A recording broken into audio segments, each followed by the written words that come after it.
Rais Donald Trump wa Marekani kabla ya kurejea madarakani aliahidi mara kadha kwamba angevimaliza vita kati ya Urusi na Ukraine pamoja na mizozo mingine ya kimataifa ndani ya masaa 24 tu, lakini hali ilivyo sasa ni kinyume chake. Wiki iliyopita Trump mwenyewe alikiri hadharani kwamba mgogoro wa Ukraine ni mgumu zaidi kuutatua kuliko alivyodhania. Kwa sasa Urusi inazidisha mashambulizi yake angani na ardhini, hususan mashariki mwa Ukraine na maeneo mengine nchini humo. Wasiwasi umeongezeka barani Ulaya baada ya droni za Urusi kuingia kwenye anga za nchi mbili wanachama wa jumuiya ya NATO, kitendo kinachoibua hofu ya kuenea kwa vita. Mwezi mmoja tangu kufanyika kwa mikutano ya faragha kati ya Trump na Rais Vladimir Putin na Volodymyr Zelensky wa Ukraine, hali imezidi kuzorota. Licha ya vitisho na vikwazo vilivyowekwa na pande mbalimbali dhidi ya Moscow, Urusi haijapunguza kasi ya mashambulizi. Swali ni je, Rais Trump aliyewahi kujitangaza kama msuluhishi wa mzozo huu anawaza nini sasa kuelekea mustakabali wake wa kisiasa na diplomasia? Na kwa upande wa Kremlin, Kiev na washirika wa Ulaya, je, kuna mbinu mpya zinazoweza kuleta matumaini ya amani? Hayo na mengine tunayajadili na wageni wetu Abdul Mtulia, mchambuzi wa siasa za Ulaya, na Dr. Harrison Mwilima, mhadhiri na mchambuzi wa siasa hizo pia. Karibuni sana. Tumeshakaribia, asante.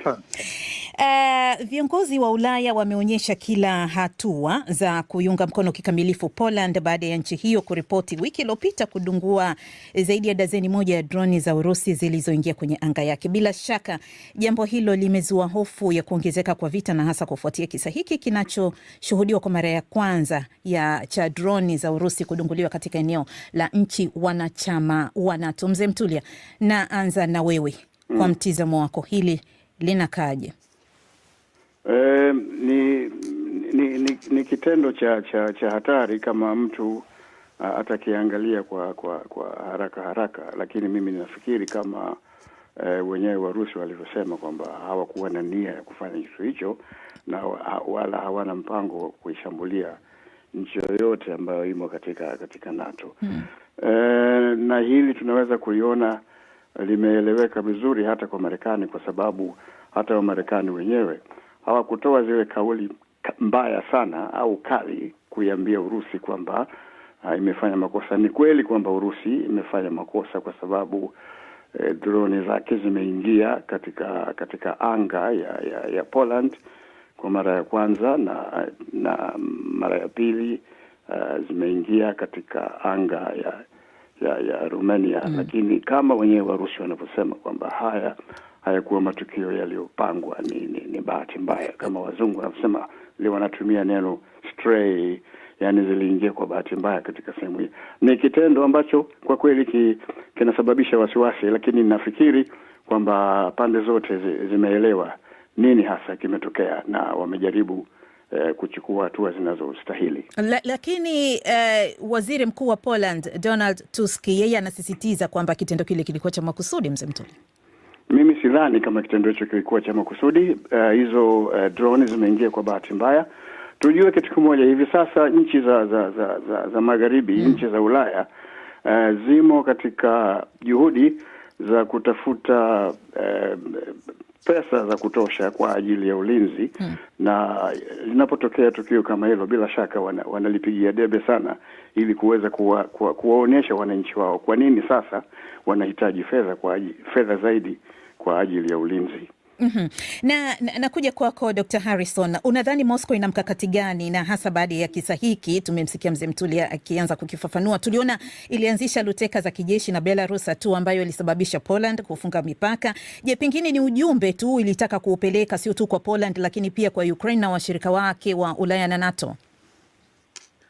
Nadhani Urusi, nakubaliana na kama alivyosema mwenzangu Bwana Mtulia kwamba mimi mwenyewe nahisi ilikuwa ni bahati mbaya, kwa sababu ukiangalia, hata ukijaribu kuingia kwenye viatu vya Urusi, kiukweli kama ingekuwa alifanya madhumuni ya kufanya hivyo, lingekuwa ni kosa kubwa sana la kimkakati, kwa sababu Urusi yenyewe inajua kabisa kwamba kupeleka drone kule kutafanya labda nchi za Ulaya nchi za NATO zitataka kujiimarisha zaidi na kuweza kuimarisha bajeti zao na kupeleka majeshi karibu na Urusi. Kwa hiyo hicho ni kitu ambacho Urusi ingekiona. Kwa hiyo mimi mwenyewe nakubaliana kabisa kwamba lilikuwa ni swala la bahati mbaya, na mkakati wa Urusi nadhani kama tunavyofahamu ni kwamba Urusi inataka kumaliza mgogoro huu, lakini inataka kumaliza chanzo cha mgogoro huu. Kwa hiyo na chanzo chake ni kufanya kwamba Ukraine isitake kuingia katika jeshi la NATO, kwa sababu Urusi yeye inaogopa kuwa nchi kama Ukraine ambayo ipo karibu nayo kuwa ndani ya jeshi la NATO, kwa sababu hiyo kutokana na Urusi ni swala ambalo linaweka usalama wake kwenye uwalakini. Kwa hiyo huo ndio mkakati wa Urusi zaidi, na ndio maana tumeona kwamba hata baada ya kufanya mazungumzo na Donald Trump, Urusi imekuwa ikiendelea kufanya mashambulizi na imekuwa ikilaumu nchi za Ulaya kwa kufanya kwamba majadiliano yanayoendelea sasa hivi kuhusu amani ya Ukraine kutoimarika, kwa sababu nchi za Ulaya zenyewe zinataka kama alivyosema ndugu yangu Mtuli hapo kwamba zinataka mgogoro huu uendelee, zinataka raia wao waendelee kukubali hizo fedha ambazo zinapelekwa katika bajeti za ulinzi. Kwa hiyo na nchi za Ulaya zinatumia mgogoro huu pia kutaka Marekani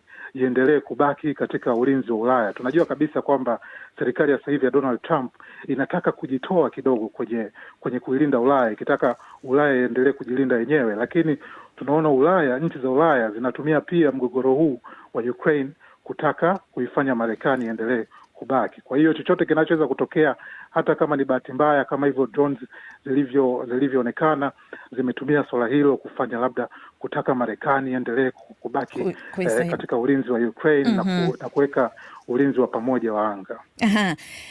Na kwa mtizamo wako, narudi kwako Mzee Mtulia, unadhani kwa nini Trump amebadilisha kauli ya kutoka kusuluhisha mzozo kwa masaa 24 hadi kukiri kwamba huu pengine utakuwa ni mzozo mgumu zaidi kusuluhisha? Ni mgogoro mgumu kwa sababu kila upande una maslahi yake kama alivyosema hapo mwenzangu Mirima kwamba inabidi kitu cha kwanza Urusi inataka ihakikishiwe ni kwamba Ukraine haingii katika jumuiya ya NATO kwa sababu uwepo wa NATO karibu na mipaka ya Urusi itakuwa jambo la wasiwasi mkubwa, itakuwa jambo la mvutano mkubwa kati ya Urusi na nchi za NATO, na lazima tukumbuke au tuangalie kwa makini hapa kwamba kitu ambacho Warusi wanakizungumzia ni kitu chenye manufaa kama watu wataelewa vizuri. Ni kitu chenye manufaa kwa Ulaya na kwa dunia nzima. Hebu jaribu kuangalia endapo Ukraine imeingizwa katika NATO, na unajua nchi hizi za Ulaya ya Mashariki bado zina dukuduku na Urusi, na sidhani kama itakuwa vigumu kwa nchi kama Ukraine kujaribu kuichokoza Urusi. Na kama ikiwa itaichokoza Urusi, unajua majibu yake yatakuwa vipi? Tunaweza tukawa na balaa kubwa zaidi duniani kote.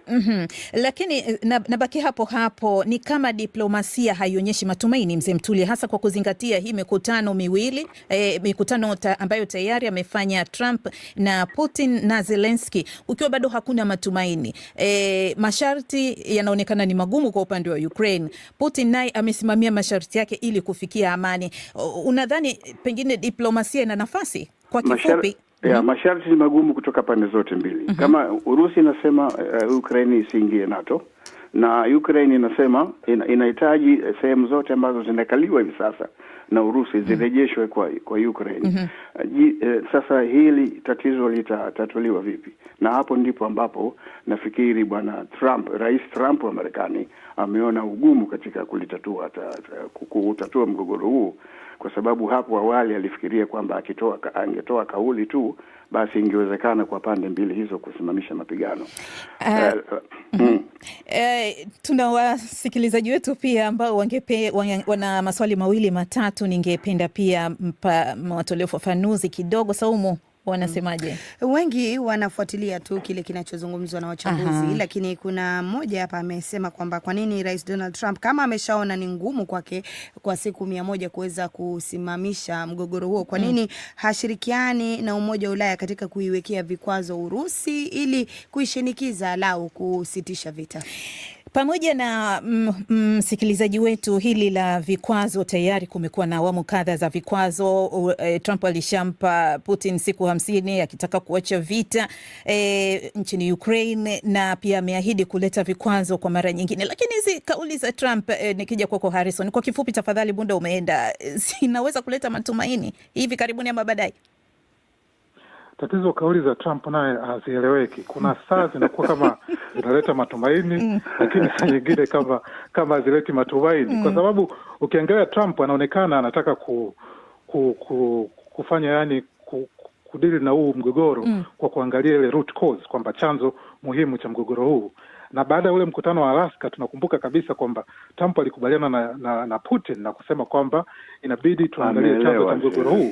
Ameelewa. Lakini sasa saa nyingine akikaa na washirika wake wa Ulaya, unakuta Trump anatoa kauli ambazo unasema sasa huyu ni yule ambaye alitoa kauli za mwanzo au ni mwingine. Kwa hiyo Trump ni mtu ambaye haeleweki, lakini ukiangalia vizuri unaona kabisa ni Trump anaweza akatatua mgogoro huu, ila sasa anavyoendelea kuwasikiliza hawa viongozi wa Ulaya ambao ni kama wanataka mgogoro huu uendelee, inaonekana kabisa kwamba ni utakuwa mgumu sana. Na tatizo ni kwamba kilichopo hapa ni kwamba wasipoweza kutatua mgogoro huu kidiplomasia, ina maana mgogoro huu utatatuliwa katika uwanja wa vita.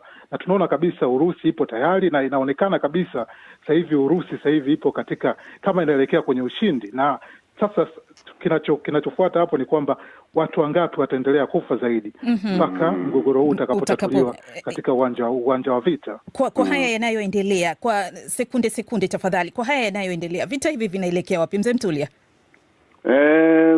Bado mapigano yataendelea kwa muda, lakini inavyoelekea hivi sasa nafikiri hata hizi nchi za Ulaya zimeshaanza kuelewa mwisho wake utakuwaje. Na Dr. Harrison?